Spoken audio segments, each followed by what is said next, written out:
Hai, Assalamualaikum. Nama saya Cikgu Sabariah dan saya akan mengajar Sains Tahun 1. Adakah anda semua sudah bersedia? Sebelum itu, pastikan anda sudah bersedia dengan buku teks Sains Tahun 1, buku aktiviti Sains Tahun 1 serta alat tulis. Sudah bersedia? Jom kita mulakan pelajaran kita pada hari ini. Apakah objektif pembelajaran kita pada hari ini? Di akhir pembelajaran, murid akan dapat menyatakan dua kemahiran proses sains dengan betul. Apakah dua kemahiran proses sains yang akan kita pelajari pada hari ini? Yang pertama adalah memerhati dan yang kedua adalah berkomunikasi. Kita akan mulakan pelajaran kita dengan kemahiran yang pertama, iaitu kemahiran memerhati. Kita memerhati dengan menggunakan 5 deria. Deria yang pertama adalah deria penglihatan. Kita melihat dengan menggunakan mata.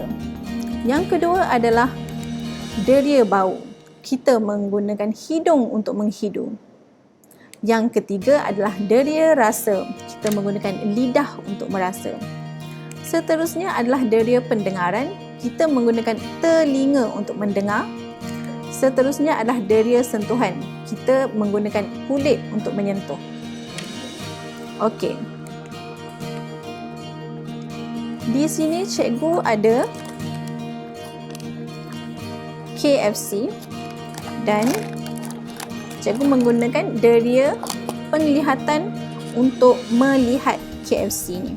Seterusnya, cikgu menggunakan deria sentuhan untuk mengambil dan menyentuh makanan di dalam ni. Dan apa yang cikgu nampak kat sini dan awak-awak semua nampak, kita ada burger dan juga ayam KFC. Okey, jadi kita menggunakan deria penglihatan.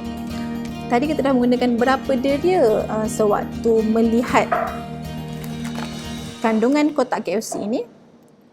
Ya, kita telah menggunakan 4 deria, iaitu deria penglihatan, deria bau, deria rasa dan juga deria sentuhan.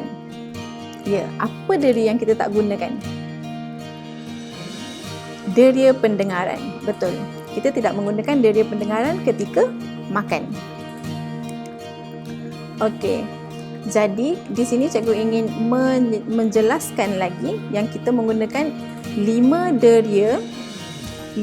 deria sepanjang kita memerhati. Yang pertama adalah deria penglihatan, yang kedua adalah deria bau, yang ketiga adalah deria rasa, yang keempat adalah deria pendengaran, dan yang kelima adalah deria sentuhan. Anda semua boleh melihat isi kandungan tentang ini dalam buku teks muka surat 2. Seterusnya kita akan pergi kepada kemahiran seterusnya, kemahiran proses sains seterusnya, iaitu berkomunikasi. Apakah itu berkomunikasi? Berkomunikasi adalah cara kita menyampaikan maklumat kepada orang lain. Yang pertama adalah lisan. Cikgu akan tunjuk contoh kat sini. Cikgu ada satu daun. Okey. Jadi cikgu akan menyatakan, cikgu akan cuba menyampaikan maklumat kepada anda semua tentang daun ini. Okey, yang pertama secara lisan. Secara lisan, cara bercakap. Okey. Daun ini berwarna kuning dan daun ini berurat jejala. Seterusnya, secara melakar. Daun ini lagi, cikgu akan cuba membuat lakaran. Dan ini adalah hasilnya. Ini adalah cara kita menyampaikan maklumat dengan cara yang kedua, iaitu melalui lakaran.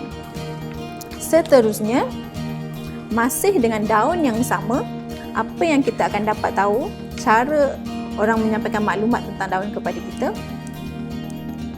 Melalui tulisan. Contohnya, daun ini berurat jejala. Daun ini berurat jejala. Okey. Jadi, cara kita menyampaikan maklumat kepada orang lain dengan kemahiran proses sains yang kedua, iaitu berkomunikasi, ada 3.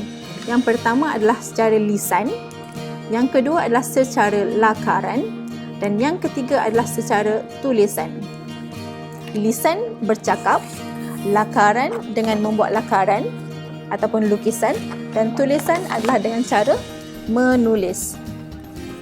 Harap anak-anak semua jelas ya. Anda semua boleh melihat kandungan ini ke dalam buku teks muka surat 4. Okey, secara rumusannya, kemahiran proses sains terbahagi kepada dua, iaitu memerhati serta berkomunikasi. Kita memerhati dengan menggunakan 5 deria, iaitu deria penglihatan, deria bau, deria rasa menggunakan lidah, deria pendengaran dengan menggunakan telinga, dan deria sentuhan dengan menggunakan kulit. Dan seterusnya, kemahiran proses sains yang kedua iaitu berkomunikasi, kita menggunakan lisan, lakaran dan juga tulisan. Okey, cikgu rasa sampai di sini sahaja. Dan terima kasih semua. Bye. See you next time.